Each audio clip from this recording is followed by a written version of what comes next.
Energy, हा सगळा एनर्जीचा खेळ आहे किंवा हा सगळा एनर्जीचा गेम आहे. कुठलाही एलिमेंट, कुठलीही रिॲक्शन का होते, तर त्या ठिकाणी त्यांना स्टेबिलिटी पाहिजे असते आणि to gain the lowest energy असं आपण त्या ठिकाणी म्हणूयात. लक्षात आलं कॉज ऑफ केमिकल कॉम्बिनेशन सगळ्यांना? कॉज ऑफ केमिकल कॉम्बिनेशन लक्षात आला. आता याच्यानंतर आपण पहिला टाईप या ठिकाणी बघणार आहोत तो आहे आयोनिक बॉन्डचा. आयोनिक बॉन्ड आणि त्याला दुसरं नाव आहे इलेक्ट्रोव्हॅलंट बॉन्ड देखील. लक्षात आलं? आयोनिक बॉन्ड कोणामध्ये होतो? आयोनिक बॉन्ड होतो आपल्या पिरियॉडिक टेबलमध्ये 119 एलिमेंट्स आहेत. त्याच्यामध्ये मेटल आहेत, नॉन मेटल आहेत, मेटलॉइड्स आहेत, इनर्ट गॅसेस एलिमेंट्स आहेत. तर मेटल आणि नॉन मेटल या दोन प्रकारच्या एलिमेंटमध्ये हा या ठिकाणी आयोनिक बॉन्ड त्या ठिकाणी तयार होतो. मेटल आणि नॉन मेटल. कारण मेटल काय करतो? मेटलची एक टेंडन्सी असते, तो इझिली इलेक्ट्रॉन डोनेट करतो. इझिली इलेक्ट्रॉन काय करतो? डोनेट करतो. आणि नॉन मेटल काय करतो? त्याची इलेक्ट्रॉन ॲफिनिटी. ॲफिनिटी म्हणजे काय? Electron loving.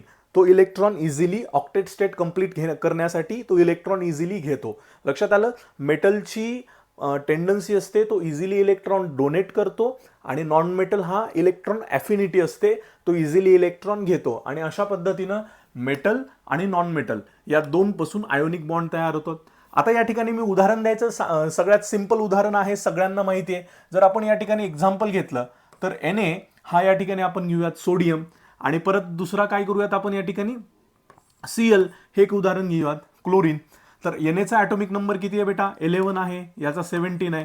आणि मग ज्यावेळेला याचं आपण इलेक्ट्रॉनिक कॉन्फिगरेशन करतो 1s2 2s2 2p6 आणि 3s1, तर याला ऑक्टेट स्टेट कंप्लीट करण्यासाठी हा एक इलेक्ट्रॉन इथून निघून जातो, जेणेकरून या ठिकाणी Na वर Na प्लस असा चार्ज येतो पहा. आणि त्याचा आता ॲक्च्युली Na प्लस म्हणजे काय असतं बघा, इलेक्ट्रॉन त्याचा गेलाय. लक्षात घ्या, हा मुद्दा खूप महत्वाचा आहे. सोडियमचा एक इलेक्ट्रॉन गेला म्हणजे त्याच्यामध्ये किती इलेक्ट्रॉन राहिले बेटा? 10 इलेक्ट्रॉन राहिले. आधी त्यापूर्वी त्याच्यामध्ये इलेक्ट्रॉन किती होते? शेवटी ॲटॉमिक नंबर म्हणजे नंबर ऑफ प्रोटॉन और नंबर ऑफ इलेक्ट्रॉन. पण Na प्लस मध्ये जर आपण ॲटॉमिक नंबर विचारला तर याच्यामधनं काय होतं? एक इलेक्ट्रॉन जातो, पण मात्र त्याच्यामध्ये प्रोटॉनची जी संख्या आहे, मध्ये असणाऱ्या प्रोटॉनची जी संख्या आहे ती ॲज इट इज 11च राहते. लक्षात आलं? Na प्लस साठी जर आपण इलेक्ट्रॉन घेतला तर इलेक्ट्रॉन किती होतो? त्याच्यामध्ये 10 असतात आणि प्रोटॉन किती असतात? 11 त्या ठिकाणी ॲज इट इज राहतात. हा 10 म्हणजे कशामुळे आला? सर नंबर ऑफ प्रोटॉन और इलेक्ट्रॉन एकच असतात ना, पण हा लूज केलाय बेटा मधला एक इलेक्ट्रॉन. त्याच्यामुळं ज्यावेळेला केमिकल ऑक्टेट स्टेट कंप्लीट करण्यामध्ये ज्यावेळेस गिव्ह अँड गेन आणि लूज अशा पद्धतीनं ज्यावेळेला केमिकल कॉम्बिनेशन होतात त्यावेळेला इलेक्ट्रॉनची जी संख्या असते ती कमी जास्त त्या ठिकाणी होत असते. हा एक मुद्दा या ठिकाणी लक्षात घ्या. क्लोरीनचा कसा आहे बेटा? 1s2 2s2 2p6 3s2 3p6 किती झाले बेटा? 2 4 6 10 11 12 आणि हा 6 किती झाले? आता हा जो 6 आहे हा या ठिकाणी इथे लागणार आहे फक्त 5. लक्षात आलं? इथे किती लागणार आहे? 5. आणि मग कारण त्याचे 17 इलेक्ट्रॉन्स इथे कंप्लीट होतात. लक्षात आलं? आता एक इलेक्ट्रॉन जर त्याला लागत असेल, तर हा जो इथून लूज केलेला आहे, तर हा क्लोरीन काय करतो? त्याची हा क्लोरीन हा नॉन मेटल आहे आणि नॉन मेटलकडे टेंडन्सी कशी आहे? इलेक्ट्रॉन अफिनिटीची आहे. तर याने लूज केलेला इलेक्ट्रॉन हा 2p5 आला. जर p मध्ये 6 इलेक्ट्रॉन बसत असतील तर हा काय करतो? एक इलेक्ट्रॉन याच्यामध्ये जातो. ज्या विद्यार्थ्यांना ॲटॉमिक स्ट्रक्चरमध्ये परफेक्टली इलेक्ट्रॉनिक कॉन्फिगरेशन येतं त्यांना हा टॉपिक इझिली कळतो पहा. मागच्या टॉपिकमध्ये पिरियॉडिक टेबलमध्ये सुद्धा बऱ्याच मुलांना इलेक्ट्रॉनिक कॉन्फिगरेशनमध्ये प्रॉब्लेम येत होता. तर तुम्ही पूर्वी आधी ॲटॉमिक स्ट्रक्चर टॉपिक व्यवस्थित करून घ्या, त्यातले एनर्जी शेल बघून घ्या, पहिल्या 30 एलिमेंटचे इलेक्ट्रॉनिक कॉन्फिगरेशन कशी लिहायचे ते बघून घ्या. आपण अबू प्रिन्सिपलच्या नुसार ज्या पद्धतीनं आपण इलेक्ट्रॉनिक कॉन्फिगरेशन काढतो किंवा यल प्लस जी आपण एस प्लस एलची जी मेथड आहे आपली ती पण त्या ठिकाणी तुम्ही मेथड पाहू शकता आणि मग या पद्धतीनं इलेक्ट्रॉनिक कॉन्फिगरेशन तुम्ही बघू शकता. आणि मग ज्यावेळेला Na प्लस अशा पद्धतीनं या ठिकाणी होतं त्यावेळेला Cl वरती एक इलेक्ट्रॉन येऊन किंवा Clची एक इलेक्ट्रॉन मधली कॅपॅसिटी आहे ती वाढते आणि Cl मध्ये जो 17 इलेक्ट्रॉन असतात ते 18 इलेक्ट्रॉन होतात आणि त्या पद्धतीनं तिथे प्रोटॉनची संख्या ही 17च ॲज इट इज राहते. लक्षात घ्या, हा जो बदल मी या ठिकाणी तुम्हाला सांगितलाय 10 आणि 11, इथे इलेक्ट्रॉन 10 होतात आणि प्रोटॉनची संख्या हे या ठिकाणी अशा पद्धतीने Na प्लस वर होते आणि Cl मायनस वरती अशा पद्धतीने या ठिकाणी होते. या बेसिक गोष्टी ज्या वेळेला तुम्ही क्वेश्चन सॉल्व्ह कराल MCQ त्यावेळेला तुम्हाला या गोष्टी खूप जास्त पद्धतीनं हेल्प करतील. मेटल आणि नॉन मेटलमध्ये आयोनिक बॉन्ड होतो, कम्प्लीट ट्रान्सफर ऑफ इलेक्ट्रॉन होतं. तुम्ही या ठिकाणी पाहू शकता काय झालं Na+ मध्ये, कम्प्लीट ट्रान्सफर ऑफ इलेक्ट्रॉन. इथून एक इलेक्ट्रॉन या ठिकाणी गेलेला आहे, complete transfer of electron to non metal. Non मेटलला आपण मेटलपासून एक कम्प्लीट इलेक्ट्रॉन ट्रान्सफर केलेला आहे. आता पुढचा मुद्दा काय सांगितलाय बघा, non directional in nature. Non directional म्हणजे काय, याचा अर्थ खूप क्लिष्ट पद्धतीने घेऊ नका. नॉन डायरेक्शन म्हणजे थोडक्यात असा आहे की जर माझ्याकडे पॉझिटिव्ह चार्ज असेल, मी एक इलेक्ट्रॉन जर त्या ठिकाणी लूज केला स्टेबिलिटीसाठी, तर झटकन त्या पॉझिटिव्ह चार्जला अट्रॅक्ट होण्यासाठी निगेटिव्ह चार्ज जर कोणीही असेल, सपोज मी Na+ असं केला आणि सपोज Cl खालच्या साईडला असेल तर इथं बॉन्ड तयार होतो, Cl इकडे असेल तर इथं बॉन्ड तयार होतो, Cl इकडे असेल तर इथं बॉन्ड तयार होतो. म्हणजे याला डायरेक्शन अशी स्पेसिफिक डायरेक्शन नाहीये. ज्या डायरेक्शनला इलेक्ट्रॉन अफिनिटी आहे त्या डायरेक्शनला हा पॉझिटिव्ह चार्ज झटकन जाऊन त्या ठिकाणी चिटकतो आणि Na+ आणि Cl- अशा पद्धतीनं त्या ठिकाणी बॉन्ड तयार होतात. यालाच आपण आयोनिक बॉन्ड असं म्हणतो. हा बऱ्याचदा हा खूप म्हणजे आपण MCQ सोडवत असताना हा जर बेसिक भाग आपल्याला कळाला तर अत्यंत सोप्या पद्धतीनं काही प्रश्न आपल्याला सोडवता येतात. Electrostatic force between opposite charges. लक्षात घ्या, ह्या दोघांमध्ये इलेक्ट्रोस्टॅटिक पण फोर्स असतो पा Na+ Cl- मध्ये. लक्षात आलं, इलेक्ट्रोस्टॅटिक फोर्स सगळ्यांना माहिती आहे. काय बाबा इलेक्ट्रोस्टॅटिक फोर्स, हा लक्षात घ्या, आपण इलेक्ट्रोस्टॅटिक फोर्स काय करतो, K(Q1-Q2) अपॉन R². ज्या वेळेला एखादा न्यूक्लियसमध्ये प्रोटॉन आहे आणि इथे असणाऱ्या शेलमधला इलेक्ट्रॉन, या दोघांमध्ये जी बांधून ठेवण्याची क्षमता आहे, रिव्हॉल्व करण्याची जी क्षमता आहे, ती कशाची आहे, इलेक्ट्रोस्टॅटिक फोर्सची. आणि मग ज्या वेळेला तो इलेक्ट्रॉन रिव्हॉल्व होतो, तो फोर्स कन्वर्ट होतो इलेक्ट्रोस्टॅटिक फोर्समधनं सेंट्रिपिटल फोर्समध्ये. ओके, पण मूळ फोर्स या अपोजिट चार्ज मधले कुठला आहे, तर इलेक्ट्रोस्टॅटिक फोर्स. हा K म्हणजे कॉन्स्टंट आहे, 1/4πε0. हा परमिटिव्हिटी आपण म्हणूयात, फिजिक्समध्ये आपण सगळ्यांनी बघितलेला आहे, 4πε0. लक्षात येतं सगळ्यांना. तर हा जो मुद्दा आहे हा या ठिकाणी आयोनिक बॉन्डच्या रिलेटेड आपल्याला लक्षात ठेवावा लागेल. विद्यार्थी मित्रांनो, factors affecting on ionic bond हे जर आपण बघितलं तर lower ionization energy of metal easily the cation form. Lower ionization energy म्हणजे काय, जसं जसं आपण एखाद्या एलिमेंटमध्ये जास्त शेल असतील आणि तो मेटल असेल आणि इझिली इलेक्ट्रॉन जर डोनेट करत असेल. मला सांगा, जर फर्स्ट शेलमधनं जर इलेक्ट्रॉन बाहेर काढायचा म्हटलं तर आयोनायझेशन एनर्जी जी असते बाहेर इलेक्ट्रॉन काढण्यासाठी ही खूप जास्त लागते. पण सोडियम जर हे उदाहरण घेतलं आपण तर 281 अशा पद्धतीने इलेक्ट्रॉनिक कॉन्फिगरेशन आहे. 1 हा इलेक्ट्रॉन गरजेचा नाही आहे सोडियमसाठी आणि शेवटच्या शेलमधून तो इझिली लोवेस्ट एनर्जीनं इझिली डोनेट करतो. त्यामुळं मेटलची जेवढी लोवेस्ट आयोनायझेशन एनर्जी असेल इझिली तो इलेक्ट्रॉन डोनेट करतो. लक्षात येतं, आयोनायझेशन एनर्जी म्हणजे is nothing but it is removal of electron from first shell to infinity असं आपण त्या ठिकाणी म्हणूयात. त्यालाच आपण काय म्हणतो, आयोनायझेशन एनर्जी असं म्हणतो. आणि जेवढी आयोनायझेशन एनर्जी कमी असेल तेवढा इलेक्ट्रॉन इझिली डोनेट होतो, कारण तो आउटरमोस्ट शेलमध्ये तो इलेक्ट्रॉन असतो आणि त्याला जास्त आयोनायझेशन एनर्जी लागत नाही. मेटलमध्ये सहसा आयोनायझेशन एनर्जी काय असते, ती आपण शेवटच्या इलेक्ट्रॉन जर स्टेबिलिटी करून त्याला द्यायचं असेल, म्हणजे लूज करायचं असेल, इझिली लूज करायचा असेल, तर तो त्या ठिकाणी काय म्हणूयात आपण, लोवेस्ट आयोनायझेशन वालाच त्या ठिकाणी असतो. High electron affinity of non metal. जर नॉन मेटल क्लोरीन सारखा असेल, अगदी 2 नाही, अगदी एकच इलेक्ट्रॉन त्याला ऑक्टेट स्टेट कंप्लीट करण्यासाठी लागणार आहे. 17 त्याच्यामध्ये, शेवटच्या ह्याच्यामध्ये केवळ अगदी 7 इलेक्ट्रॉन आहेत त्याच्यामध्ये. ओके, तर मग 7 इलेक्ट्रॉनला 8 पर्यंत घेऊन जाण्यासाठी, ऑक्टेट स्टेट कंप्लीट करण्यासाठी आपल्याला 1 इलेक्ट्रॉन लागणार आहे. म्हणून त्याची जी म्हणूयात की म्हणून त्याची काय म्हणूयात आपण, हाय electron affinity.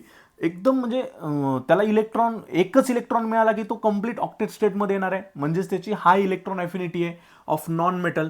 Means the easily अनायन will form. आणि तो इझिली काय करतो, अनायन फॉर्म करतो. लक्षात आलं, प्लस चार्ज हा कॅटायनसाठी असतो आणि अनायनसाठी या ठिकाणी मायनस चार्ज असतो, हे लक्षात ठेवा. प्लस म्हणजे त्या ठिकाणी लूज केलेला इलेक्ट्रॉन आहे, मेटलने, आणि मायनस म्हणजे त्या ठिकाणी घेतलेला इलेक्ट्रॉन आहे. काय म्हणूयात आपण, घेतलेला इलेक्ट्रॉन त्या ठिकाणी आहे. आता ह्याच्यामध्येच अभ्यास करत असताना लॅटिस एनर्जीचा एक कन्सेप्ट येतो पहा. लॅटिस एनर्जीचा कन्सेप्ट कसा आहे लक्षात घ्या, अगदी महत्त्वपूर्ण भाग आहे. लॅटिस एनर्जी म्हणजे कशी असते तर 1 मोल ऑफ सॉलिड, मी ते एक्झाम्पल घेतलंय, तुम्ही NaCl घ्या, कुठलाही घ्या. 1 मोल ऑफ सॉलिड AB किंवा any compound AB, 1 mole of solid हे किती आहे, 1 मोल ऑफ आहे बरं का, हे 1 मोल आहे. एक मोल सॉलिड तयार करण्यासाठी फ्रॉम कशापासनं, एक single gaseous atom, single neutral gaseous atom, मग त्याच्यामध्ये एक पॉझिटिव्ह आला आणि एक निगेटिव्ह आयन आला.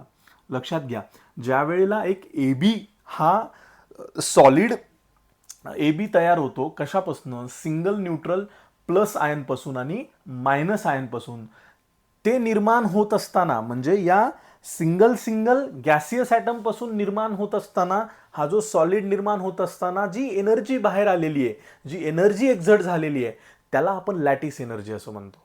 लक्षात घ्या, लॅटिस एनर्जी म्हणजे काय, ज्या वेळेला AB सिंगल सॉलिड फॉर्म होत असताना फ्रॉम न्यूट्रल गॅशियस ॲटम, त्यातनं जी एनर्जी एक्झर्ट होऊन बाहेर येते, एनर्जी एक्झोथर्मिक असते, तिथं जी एनर्जी एक्झोथर्मिक असते त्याला आपण निगेटिव्ह असं या ठिकाणी म्हणतो.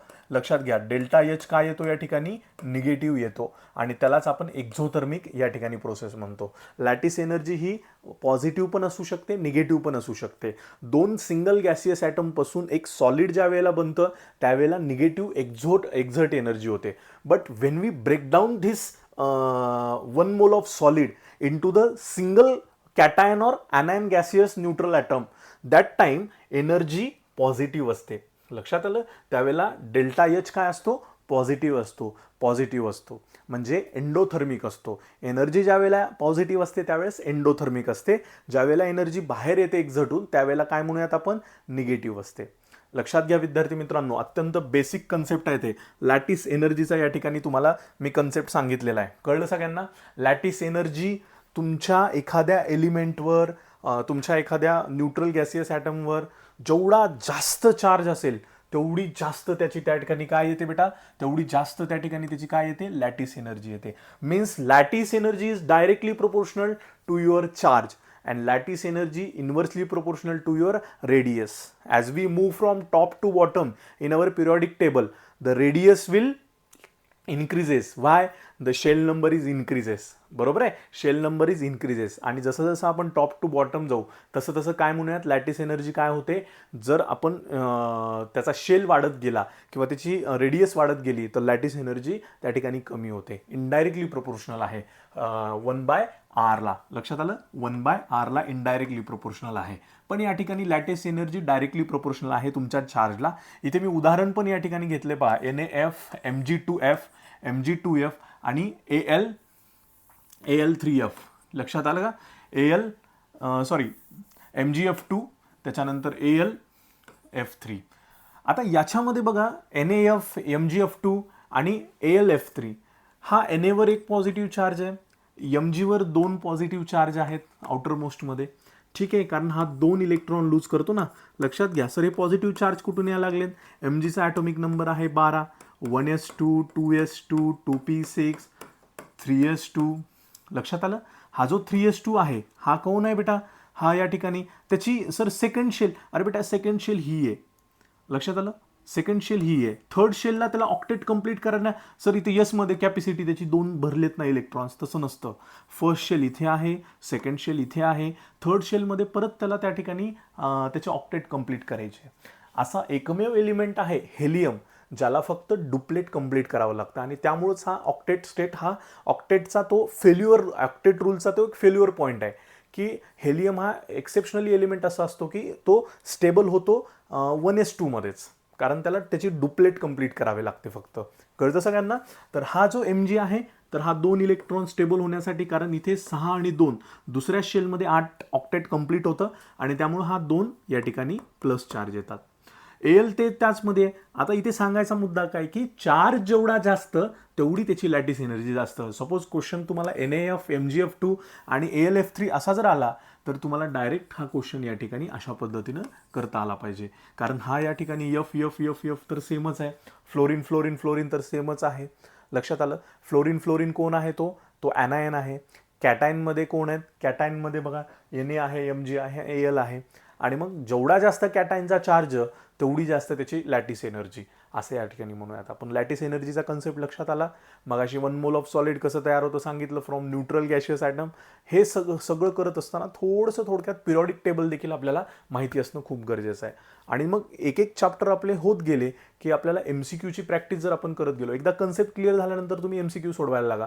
मग त्याचे CETचे असतील किंवा नीटचे असतील किंवा JEEचे असतील, अशा पद्धतीनंच तुम्हाला MCQ सोडवायला तुम्हाला इझिली तुम्हाला येऊन जातील. लक्षात आलं. कन्सेप्ट एकदा क्लिअर झाले की तुम्हाला कुठलाही पॉईंट देखील त्या ठिकाणी एक्सप्लेन करता येतो किंवा लिहिता देखील येतो. विद्यार्थी मित्रांनो, आयोनिक कंपाऊंड शोज द आयसोमॉर्फिझम. आयसोमॉर्फिझम म्हणजे काय? Compounds having similar chemical components, हे कॉम्पोनंट्स आहे अँड सेम स्ट्रक्चर. लक्षात घ्या विद्यार्थी मित्रांनो, इथं काय म्हणलंय त्यांनी की आयसोमेरिझम आणि आयसोमॉर्फिझम, आयोनिक कंपाऊंड जे आहेत ते आयसोमेरिझम शो करत नाही तर आयसोमॉर्फिझम शो करतं. लक्षात आलं. आयसोमॉर्फिझम त्या ठिकाणी शो करतं. या ठिकाणी एक उदाहरण आपण घेऊयात. Na3PO4. ठीक आहे, Na3PO4 आणि Na3AsO4. लक्षात घ्या विद्यार्थी मित्रांनो, Na हे 3 एलिमेंट आहेत ज्याचं कॉम्पोनंट म्हणूयात आपण. कॉम्पोनंट सिमिलर असल्यासारखे आहेत. केमिकल कॉम्पोनंट जे आहेत ते सिमिलर प्रपोर्शनमध्येच आहेत आणि त्यांचं स्ट्रक्चर देखील जे तुम्ही पाहता की हा सिंगल ॲटम आहे, हा 3 मध्ये आहे, हा 4 आहे, तिकडेही 4 आहे, हा AS सिंगल आहे, हा या ठिकाणी काय म्हणूयात या ठिकाणी हा Na पण 3 आहे, आणि अशा पद्धतीने याला आयसोमॉर्फिझम असं म्हणतात. जिथं तुम्हाला सिमिलर केमिकल कॉम्पोनंट्स दिसतात आणि सिमिलर त्या ठिकाणी स्ट्रक्चर त्या ठिकाणी दिसून येतं. कळतं. तर आयोनिक कंपाऊंड शोज काय करतात? आयसोमॉर्फिझम शो करतात. आयोनिक कंपाऊंड्स कसे असतात? मेटल आणि नॉन मेटलमध्ये असतात. तर हा भाग तुम्हाला लक्षात घेणं खूप गरजेचं आहे. ओके, याच्यानंतर आपण पुढचा भाग या ठिकाणी बघूयात. हा अजून एक या ठिकाणी प्रश्न आहे पहा, what is which has higher lattice energy. Lattice energy याच्यामध्ये कुणाची जास्त असेल मला एकदा एक्सप्लेन करून सांगा. Which has higher lattice energy. Compound कुठला आहे या ठिकाणी? NaCl आणि KCl. तर ह्याच्यामध्ये ॲनायन तर सेम आहे, Cl आणि Cl, Na आणि K. ज्यावेळेला आपण पिरियॉडिक टेबलमध्ये वरतून खाली जातो, लक्षात येते लीना के रुबिडियमची फ्रेंडशिप, अशा पद्धतीनं ज्यावेळेस जातो डाऊन द ग्रुप तुमचा रेडियस वाढतो. त्याच्यामुळे रेडियस वाढल्यानंतर म्हणजे या ठिकाणी सोडियमपेक्षा केचा रेडियस जास्त आहे. ज्याच्या जास्त रेडियस त्याची लॅटिस एनर्जी काय बेटा? कमी, कारण इनडायरेक्टली प्रोपोर्शनल आहे. Lattice energy is directly proportional to charge. Lattice energy indirectly proportional to your या ठिकाणी काय म्हणूयात? रेडियस. आणि मग रेडियस याचा जर जास्त असेल तर लॅटिस एनर्जी कमी रेडियसवाल्याची जास्त येईल. लक्षात आलं. याचं आन्सर हे असेल. MgCl2 आणि CaCl2 मध्ये काय येईल बेटा? MgCl2 आणि CaCl2 मध्ये लक्षात घ्या, Cl2 again cation is same, cation मध्ये डिफरन्स काही नाहीये. Mg आणि Ca मध्ये काय येतं बेटा? लक्षात घ्या, आपण परत हा पिरियॉडिक टेबल बघतो की या ठिकाणी बेरिलियम आहे, मॅग्नेशियम आहे, कॅल्शियम आहे, आणि मग मॅग्नेशियम नंतर जर कॅल्शियम येत असेल तर डेफिनेटली त्या ठिकाणी कॅल्शियमचा रेडियस जास्त आहे, मग त्याची लॅटिस एनर्जी काय असेल? ऑब्वियसली कमी असेल, कारण मॅग्नेशियम हा रेडियसने कॅल्शियमच्या थोडासा कमी येतो. MgCl2 आणि CaCl2 हे एकच एक्झाम्पल झालं बेटा. NaCl आणि MgO मध्ये काय होतं परत? आता चांगला प्रश्न आहे पहा. Na आणि Mg मध्ये इतका काही खूप सारा मोठा डिफरन्स नाहीये, कारण Na आणि Mg मध्ये एक ह्याचा फरक आहे, एक ॲटॉमिकचा नंबर आहे. म्हणजे ज्या वेळेला मी लिथियम, सोडियम आणि पोटॅशियम अशा पद्धतीने लिहितो तर लगेच इथं सेम शेलमध्येच, शेल वाढणार नाही त्याचा, म्हणजे त्याचा R वाढणार नाही, सेम शेलमध्येच याचा जर ॲटॉमिक नंबर 11 असेल तर 12वा ॲटॉमिक नंबर Mgचा आहे. म्हणजे या ठिकाणी कॅटायनचं काही टेन्शन नाही आहे, म्हणजे कॅटायनचा काही आपण विचार या ठिकाणी घेणार नाही याच्यामध्ये. लक्षात आलं. Na आणि Mg मध्ये आपण विचार घेऊया Cl आणि O मध्ये. तर Cl आणि O मध्ये ॲनायनमध्ये जर आपण बघितलं तर ॲनायनमध्ये आपल्याला लक्षात येऊ शकतं की या ठिकाणी बघा फ्लोरो, क्लोरो, ब्रोमो किंवा ऑक्सिजन फॅमिली कुठं आहे आणि त्याच्यानंतर फ्लोरीन कुठं आहे बघा. तर ऑक्सिजनपासून चालू होतो आपला एलिमेंट आणि फ्लोरीन हा ब्रोमिन नंतर फ्लोरीन नंतर क्लोरीन येतं पहा. लक्षात आलं का? फ्लोरीन नंतर क्लोरीन येतं कुठे? 17 ग्रुपमध्ये, हॅलोजन ग्रुपमध्ये. आणि ऑक्सिजनची फॅमिली जर बघितली तर ही 15वी फॅमिली आहे, 15व्या ग्रुपमधली फॅमिली आहे आणि ही ऑक्सिजनपासूनच चालू होते. म्हणजे इनफॅक्ट या ठिकाणी रेडियस परत अजून कुणाचा जास्त आहे?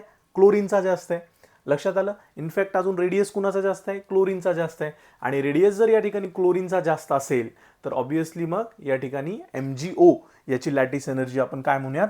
जास्त असणार आहे. अशा पद्धतीनं MCQ प्रश्न तुम्हाला काही ऑब्झर्वेशन करून छोटे छोटे प्रॅक्टिकली गोष्टी तुम्हाला सॉल्व्ह करत तुम्हाला प्रश्न त्या ठिकाणी सॉल्व्ह करायचे असतात.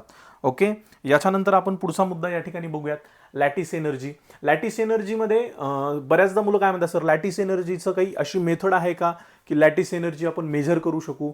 तर विद्यार्थी मित्रांनो, लॅटिस एनर्जीची अशी कुठलीही मेथड नाही आहे. लॅटिस एनर्जी आपण एका म्हणजे डायरेक्ट मेथड असं नाही आहे कुठली, इनडायरेक्टली मेथड आहे ज्या माध्यमातून आपण एनर्जी ॲब्सॉर्ब करतो, एनर्जी एक्झर्ट करतो किंवा एनर्जी ट्रान्सफॉर्मेशन कसं झालेलं आहे याच्यावरून आपण बॉर्न हार्बर सायकल ही आपण या ठिकाणी म्हणतो. हा प्रश्न JEE किंवा नीटसाठी अत्यंत याच्यावर महत्त्वाचा विचारला जातो. लक्षात घ्या, ज्यावेळेला आपण केवळ एलिमेंट सिंपल बेसमध्ये ज्यावेळेला घेतो Na आणि Na+Cl, Na+Cl, Cl2 करावं लागेल आणि मग इथं NaCl तयार होतो. लक्षात आलं का? याला जर आपण बॅलन्स केलं तर हे हाफ करावं लागेल. ठीक आहे, Na+12Cl2 आणि हा NaCl तयार होतो.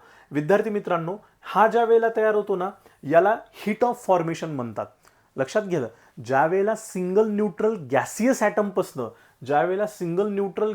ॲटमपासनं म्हणजे कसं Na+ आणि Cl- याच्यापासनं जी एनर्जी तयार होते, याच्यापासनं जी एनर्जी एक्झर्ट होते, याला आपण काय म्हणतो? याला म्हणतो आपण लॅटिस एनर्जी. पण हीट ऑफ फॉर्मेशन कशाला म्हणतात?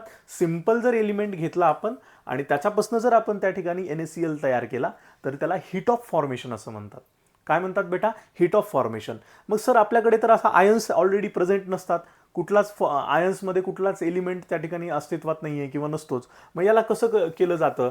तर त्याची मग त्यालाच आपण बॉर्न हार्बर सायकल म्हणतो. पहा, जर आपल्याला Na असेल तर Na हा सॉलिड स्टेटमध्ये असेल, हा जर सॉलिड स्टेटमध्ये असेल तर याला आपल्याला गॅसियस स्टेटमध्ये घेण्यासाठी आपल्याला याला सब्लिमेशन प्रोसेस करावी लागते. आणि सब्लिमेशनमध्ये पहिल्यांदा आपल्याला तिथे हीट द्यावी लागते, म्हणजे हीट ॲड करू आपण. सब्लिमेशन प्रोसेस दिलं की त्याला मग त्यातला एक आपल्याला काय म्हणूयात, एक इलेक्ट्रॉन काढून घ्यावा लागतो. काढून घ्यावा लागतो. म्हणजे काढून घेण्यासाठी परत आयोनायझेशन एनर्जी. लक्षात आलं? इलेक्ट्रॉन काढून घेण्यासाठी परत आयोनायझेशन एनर्जी द्यावी लागते आणि मग तिथे Na+ तयार होतो. लक्षात आलं? परत या ठिकाणी ही एनर्जी पण आयोनायझेशन एनर्जी पॉझिटिव्ह आहे.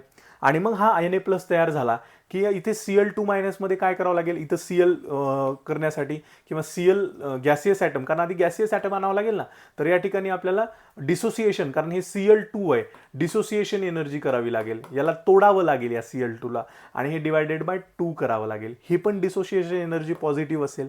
आणि मग डिसोसिएशन एनर्जी झाल्यानंतर इथे इलेक्ट्रॉन ॲफिनिटी आहे, इलेक्ट्रॉन ॲड करायचा आहे.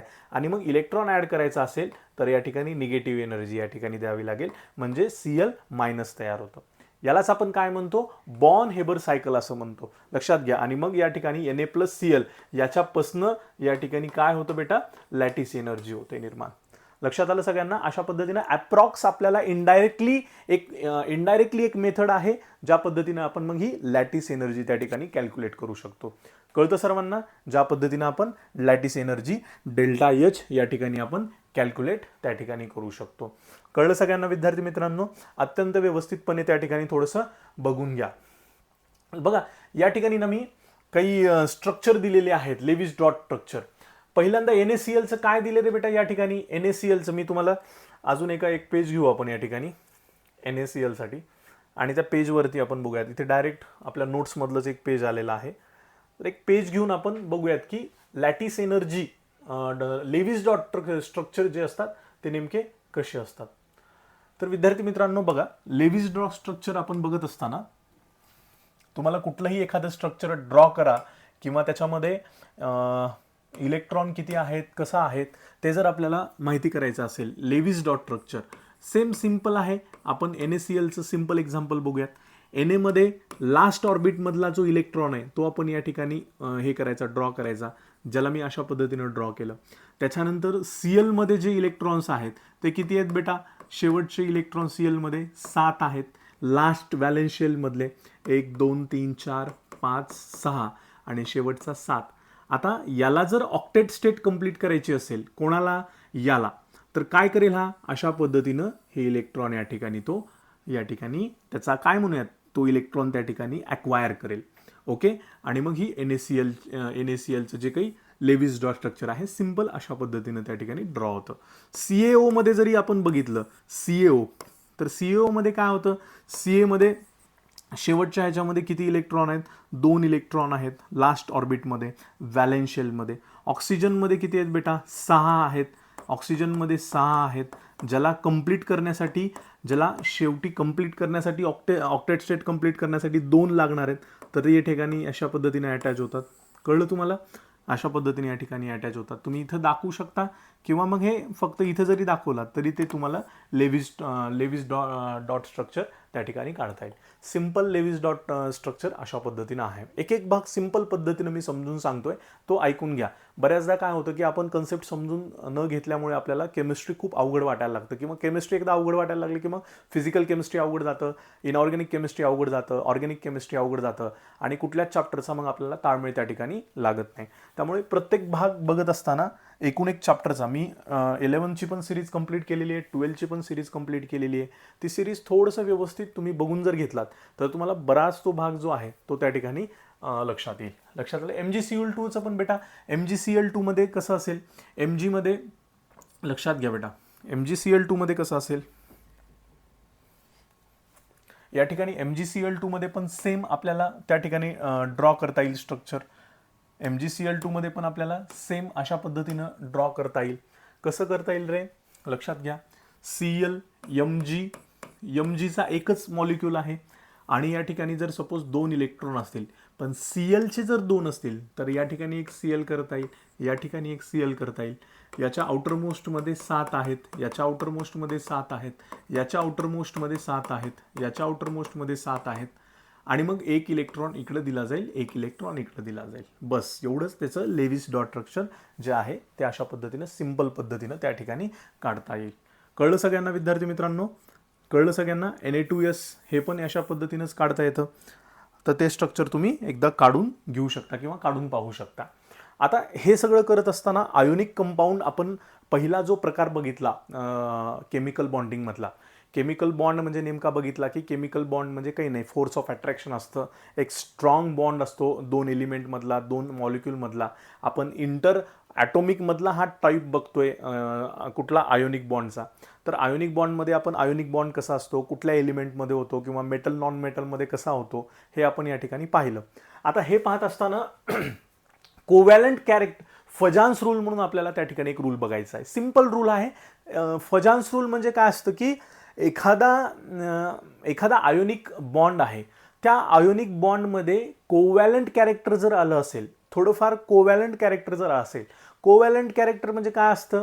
कोव्हॅलंट कॅरेक्टर म्हणजे काहीच नाही की 2 मॉलिक्यूलमध्ये किंवा 2 निगेटिव्ह आणि पॉझिटिव्ह कॅटायन आणि अनायनमध्ये अनायनकडून कॅटायनकडे इलेक्ट्रॉन काय होतात? थोडेसे खेचले जातात. लक्षात आलं? काय होतात? खेचले जातात इलेक्ट्रॉन आणि त्यालाच आपण काय म्हणूयात की त्या ठिकाणी कोव्हॅलंट कॅरेक्टर असं आपण त्या ठिकाणी म्हणूयात. फजान्स रूलमध्ये कोव्हॅलंट कॅरेक्टर असतं आयोनिक बॉन्डचं. म्हणजे कुठलाही आयोनिक बॉन्ड असेल, सपोज या ठिकाणी मी ॲनायन जर घेतला अशा पद्धतीनं, ॲनायन जर घेतला आणि हा जर माझा कॅटायन असेल, तर याची जी इलेक्ट्रॉन क्लाउडिंग आहे तर ते अशा पद्धतीनं थोडंसं इकडं झुकलं जातं. पहा, लक्षात आलं? पॉझिटिव्हकडे हे अट्रॅक्ट करून घेतं ह्या ॲनायनच्या इलेक्ट्रॉनला. लक्षात घ्या थोडक्यात. हा कोव्हॅलंट बॉन्ड ह्यांच्यामध्ये आयोनिक बॉन्डच प्रेझेंट आहे, पण आयोनिक बॉन्ड असल्यानंतर काय होतं की plus complete transfer of electron होतं, प्लस मायनस चार्ज होतात. पण त्याच्यामध्ये सुद्धा फजान्स रूल जर लागू झाला तर याच्या अनायनकडून जे इलेक्ट्रॉन आहेत त्या इलेक्ट्रॉनचं क्लाउडिंग हे या ठिकाणी कॅटायनकडे थोडंसं सरकलं जातं. लक्षात आलं सर्वांना मी काय म्हणतोय ते? याच्याकडच्या इलेक्ट्रॉनचं क्लाउडिंग हे या ठिकाणी होतं आणि ही कॅटायनची पोलरायझेशन पॉवर असते की कॅटायनची म्हणजे ह्या कॅटायनची पोलरायझिंग पॉवर असते ह्या इलेक्ट्रॉनला डिस्टॉर्ट करण्यासाठी. डिस्टॉर्ट म्हणजे त्याचं स्ट्रक्चर पूर्ण आपल्याकडे ओढून घेण्यासाठी, त्याचे इलेक्ट्रॉन पूर्ण आपल्याकडे ओढून घेण्यासाठी जी काही कॅटायनची पॉवर आहे, डिस्टॉर्ट पॉवर आहे, त्याला आपण कॅटायनची पोलरायझिंग पॉवर असं म्हणतो. आणि याच ठिकाणी कोव्हॅलंट कॅरेक्टर आपल्याला कळतं. याच्यामध्ये कोव्हॅलंट कॅरेक्टरमध्ये काय मुद्दा येतो पहा, लक्षात ठेवा. कोव्हॅलंट कॅरेक्टर कसं ओळखलं जातं हा एक मुद्दा आपण घेऊयात. तर कॅटायन जर असेल तर कॅटायन जेवढा स्मॉल साईजचा आहे, कॅटायन जेवढ्या स्मॉल साईजचा आहे, म्हणजे सपोज या ठिकाणी ॲनायन एवढा आहे आणि कॅटायन अशा पद्धतीनं असा एवढा आहे, किंवा एक कॅटायन जो आहे तो अशा पद्धतीने आहे थोडासा. तर जेवढ्या स्मॉल साईजचा कॅटायन तेवढी त्याची ह्या ॲनायनला डिस्टॉर्ट करण्याची कॅपॅसिटी असते. विद्यार्थी मित्रांनो लक्षात ठेवा. म्हणजे smaller is the cation, larger is the covalent character. Smaller is the size, बरं का, साईजमध्ये लक्षात घ्या, साईजमध्ये म्हणजे कॅटायनची साईज, ही कॅटायनची साईज मोठी आहे. इथं बरेच मुलं फजान्स रूलमध्ये कन्फ्युजन होतात. मी अगदी सिंपल सांगतोय आणि एक प्रश्न तुमचा फिक्स करून घ्या याच्यावरती. हा जो तुमचा प्लस चार्ज आहे, जेवढा जास्त असेल तेवढा ह्याला तो डिस्टॉर्ट करू शकत नाही. जेवढा स्मॉल असेल तेवढा तो जास्त तिथं त्या ठिकाणी, म्हणजे साईज कॅटायनची जेवढी स्मॉल तेवढा तो त्या ठिकाणी जास्त पोलरायझिंग करू शकतो. तेवढी जास्त त्याची पोलरायझिंग पॉवर, तेवढी जास्त त्याची कोव्हॅलंट कॅरेक्टर तेवढा जास्त येतो. लक्षात आलं. आता दुसरा मुद्दा महत्वाचा आहे, चार्ज ऑफ कॅटायन. आता चार्ज ऑफ कॅटायन, पण एवढ्या ह्याच्यामध्ये जर चार्ज असा भरपूर जर असेल रे बेटा, लक्षात घ्या ह्या दोन मुद्द्यात, साईज आणि ह्याच्यामध्ये साईज म्हणजे अशी आणि अशी, आणि चार्ज म्हणजे काय, मध्ये असलेला. जर छोट्या ह्याच्यामध्येच भरपूर चार्ज असेल तर अजून जास्त डिस्टॉर्ट करतो तो, अजून जास्त त्या इलेक्ट्रॉनचं स्ट्रक्चर खराब करून टाकतो आणि इलेक्ट्रॉन आपल्याकडे ओढून घेतो. लक्षात आलं. तर जेवढा जास्त इथं, जेवढी साईज कमी आणि चार्ज जेवढा जास्त कॅटायनचा, तेवढं जास्त त्या ठिकाणी कोव्हॅलंट कॅरेक्टर असं म्हणूयात. विद्यार्थी मित्रांनो लक्षात आलं. साईज ऑफ कॅटायन स्मॉल पाहिजे आणि चार्ज ऑफ कॅटायन लार्ज पाहिजे. लक्षात आलं. जेवढा जास्त चार्ज तेवढं जास्त त्या ठिकाणी कोव्हॅलंट कॅरेक्टर शो करतो. Okay. Pseudo noble gas configuration म्हणजे काय, स्युडोचा मिनिंग येतो फॉल्स बेटा. फॉल्स म्हणजे चुकीचं, म्हणजे तसं काही नसतं, ऍक्च्युअल तसं काही नसतं, पण तिथे स्युडो नोबल गॅस काय मी तुम्हाला सांगतो उदाहरण. आपण जर या ठिकाणी झेडेन जर घेतलं तर झेडेनचा ॲटॉमिक नंबर 29 आहे पहा. लक्षात घ्या बेटा. त्याचा इलेक्ट्रॉनिक कॉन्फिगरेशन येतो 1s2 2s2 2p6 3s2 3p6 3d10 आणि 4s2. तर 4s1 अशा पद्धतीने जर त्याचा इलेक्ट्रॉनिक कॉन्फिगरेशन आला, तर मग या ठिकाणी हा जो शेवटचे इथे एलिमेंट्स बघा, 3s2 3p6 आणि 3d10. जर 3s2 म्हणजे 2, त्याच्यानंतर 3p6 आणि 3d10 अशा पद्धतीनं जर त्याचं 2 6 10 हे जर इलेक्ट्रॉनिक कॉन्फिगरेशन येत असेल, आणि शेवटचा जर या ठिकाणी मी झेडेनला म्हणत नाही, पण झेडेन प्लस जो असतो हा सगळ्यात जास्त या ठिकाणी काय म्हणूयात आपण, हा सगळ्यात जास्त म्हणजे कोव्हॅलंट कॅरेक्टर शो करतो झेडेन प्लस. कारण मग हा जर मी इथून बाहेर टाकला, 1 इलेक्ट्रॉन जर याला बाहेर काढलं, तर फक्त याचं झेडेन प्लसचं इलेक्ट्रॉनिक कॉन्फिगरेशन येतं एवढंच. आणि ह्याला जो शेवटच्या या ज्या इलेक्ट्रॉनिक कॉन्फिगरेशनला आपण म्हणतो त्यालाच आपण स्युडो नोबल गॅस कॉन्फिगरेशन असं म्हणतो, जेणेकरून हा सगळ्यात जास्त कोव्हॅलंट कॅरेक्टर शो करतो पहा विद्यार्थी मित्रांनो. मग झेडेनच्या खाली सगळ्यांना माहिती, झेडेन प्लसच्या खाली कोण आहे रे, हा एजी एक आहे, त्याच्यानंतर इथं एयू एक आहे, बरोबर आहे. एजी म्हणजे सिल्वर आहे, एयू म्हणजे या ठिकाणी गोल्ड आहे. आणि मग हे पण आपण इथं या ठिकाणी प्लस प्लस जर शो केला, तर या ठिकाणी इथं जर तुम्हाला 3s2 3p6 आणि 3d10 असं येत असेल, तर पुढे पण काय येणार आहे, 4s2 4p6 आणि 4d10. त्याच्यानंतर इथं काय येणार आहे बेटा, 5s2 5p6 आणि 5p. हे पिरियडिक टेबलमध्ये अशा आहेत ना, बरोबर आहे की नाही, झेडियन एजी एयू. त्याच्यानंतर तुम्हाला हे पण दिसेल पहा, सीयू ॲटॉमिक, सीयू जर घेतला तर सीयू म्हणजे झेडेनच्या नंतर लगेच सीयूचा ॲटॉमिक नंबर आहे 30, आणि ह्याच्यामध्ये पण स्युडो नोबल कॉन्फिगरेशनच येतं. लक्षात आलं. फक्त ह्याच्यावरती चार्ज येतो +2चा. ओके, +2चा चार्ज येतो. म्हणजे इथं जसं इथे जसं आपण 4s1 घेतलं होतं, हा 4s2 येतो, कारण लागलीच Zn च्या नंतरचा ॲटॉमिक नंबर आहे 30.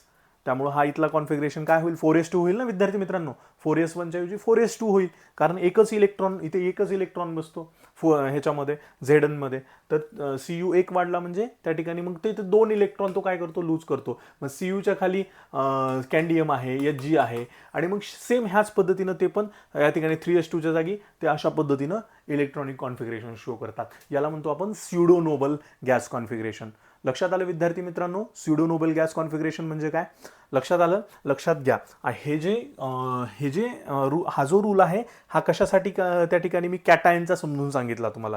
कॅटायनचा म्हणजे कुठलाही एखादा बॉन्ड दिला तुम्हाला, NaCl दिला किंवा MgO दिला किंवा CaO दिला, आणि किंवा अशी एक लाईन दिली तुम्हाला, NaF दिली, वेगवेगळे त्या ठिकाणी कॅटायन आयनची दिली, त्याच्यामध्ये तुम्हाला सांगितलं की सगळ्यात जास्त ह्याच्यामध्ये कोव्हॅलंट कॅरेक्टर, आयोनिक बॉन्ड आहे पण कोव्हॅलंट कॅरेक्टर कुणाचं शो करतं ते सांगा, तर ते तुम्हाला सांगता आलं पाहिजे. जेवढा कॅटायनची जेवढी स्मॉल साईज कमी, बेटा लक्षात घ्या रे, जेवढी स्मॉल साईज कमी तेवढा कॅटायन कोव्हॅलंट कॅरेक्टर जास्त. चार्ज जेवढा जास्त कॅटायनवरती, चार्ज जेवढा जास्त कोव्हॅलंट कॅरेक्टर तेवढं जास्त बेटा.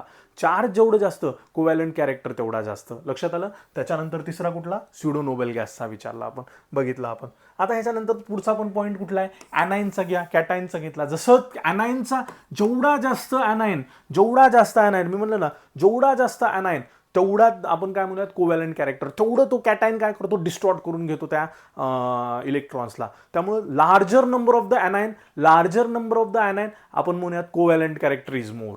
त्यावेळेस कोव्हॅलंट कॅरेक्टर काय असतं त्या ठिकाणी, कोव्हॅलंट कॅरेक्टर काय असतं बेटा, मोर असतं. आणि चार्ज ऑफ ॲनायन काय बेटा, चार्ज ऑफ ॲनायन पण सेम आहे. चार्ज ऑफ ॲनायन काय, तर चार्ज ऑफ ॲनायन त्या ठिकाणी जेवढा चार्ज जास्त तेवढा त्या ठिकाणी काय म्हणूयात आपण, कोव्हॅलंट कॅरेक्टर जास्त असतं. लक्षात आलं. आता लक्षात घ्या, आता ह्याच्याबद्दल अजून हे झाल्यानंतर अजून एक महत्त्वाचा मुद्दा मी सांगतो. कोव्हॅलंट कॅरेक्टर जेवढं जास्त तेवढा त्या मॉलिक्यूलचा किंवा कंपाऊंडचा मेल्टिंग पॉईंट कमी असतो. कळलं तुम्हाला. जर तुम्हाला अशी कुठली सिरीज दिली आणि विचारलं की याच्यातला मेल्टिंग पॉईंट सगळ्यात जास्त कुठल्या कंपाऊंडचा आहे, कमी आहे, तर तुम्हाला लक्षात आलं ह्याच्यामध्ये केमिकल सगळ्यात जास्त कुणाचं आहे बाबा, आपल्याला ह्याच्यामध्ये कोव्हॅलंट कॅरेक्टर कुणाचा आहे, तर जेवढा जास्त कोव्हॅलंट कॅरेक्टर तेवढा मेल्टिंग पॉईंट कमी, जेवढा जास्त कोव्हॅलंट कॅरेक्टर तेवढा सॉल्युबिलिटी तिची कमी. लक्षात आलं. हे 2 मुद्दे त्या ठिकाणी आपल्याला लक्षात घ्यायचे. कोव्हॅलंट कॅरेक्टर जेवढा जास्त, मेल्टिंग पॉईंट तेवढा कमी, सॉल्युबिलिटी तेवढी कमी. ओके. आणि कोव्हॅलंट कॅरेक्टर जेवढं कमी तेवढं मेल्टिंग पॉईंट हाय त्या ठिकाणी जातं. कळलं विद्यार्थी मित्रांनो. या ठिकाणी लेविस थेरीचे फेल्युअर आहेत, फॉर्मेशन ऑफ डुप्लेट मॉलिक्यूल. मगाशी मी सांगितलं होतं की प्रत्येक एलिमेंट हा काय ऑक्टेटलाच जात नाही. डुप्लेटसाठी आपला जो हेलियम आहे तो डुप्लेट कंप्लीट करूनच त्या ठिकाणी नोबल गॅस कॉन्फिगरेशनमध्ये येतो. हेलियम जर सोडला तर हेलियम, ऑर्गॉन, क्रिप्टॉन जे आहेत सगळे, तर ते त्या ठिकाणी कशामध्ये येतात, तर त्या ठिकाणी डेफिनेटली शेवटच्या ऑर्बिटमध्ये 8 इलेक्ट्रॉन ऑक्टेट स्टेट कंप्लीट करूनच येतात. हेलियम हा एकमेव एलिमेंट आहे जो त्या ठिकाणी काय करतो, डुप्लेट स्टेट कंप्लीट करतो. ठीक आहे. Formation of electron deficient compound कोणता, हायपोव्हॅलंट. आता हायपोव्हॅलंट आणि मी अजून 2 कन्सेप्ट सांगतो या ठिकाणी. Formation of electron deficient compound, असे काही कंपाऊंड आहेत BeF3. आता सपोज आपण BeF आणि हा F अशा पद्धतीने जर घेतला, तर याच्यामध्ये काय होतं बेटा माहिती का, याच्यामध्ये कोणाचाच इलेक्ट्रॉनिक कॉन्फिगरेशन म्हणजे ऑक्टेट स्टेट कोणाचीच कंप्लीट होत नाही. तरी सुद्धा हा मॉलिक्यूल कंपाऊंड एकदम स्टेबल राहतो. ऑक्टेट स्टेट कुणाचीच कंप्लीट होत नाही. 6 म्हणजे 8 पेक्षा हायपोमध्ये येतं ना, हे 8 पेक्षा त्याची व्हॅलेन्सी कमी आहे. आणि मग 8 पेक्षा व्हॅलेन्सी कमी असून देखील काय होतं, म्हणजे इलेक्ट्रॉन डिफिशियंट कंपाऊंड असून देखील काय होतं, हा स्टेबल असतो. पण लेविस थेरी तर काय सांगत होती, नाही 8च पाहिजे, पण तरी पण हा कंपाऊंड तयार होतो. किंवा तुम्ही AlCl3 घ्या, हा पण त्याच पद्धतीचा आहे.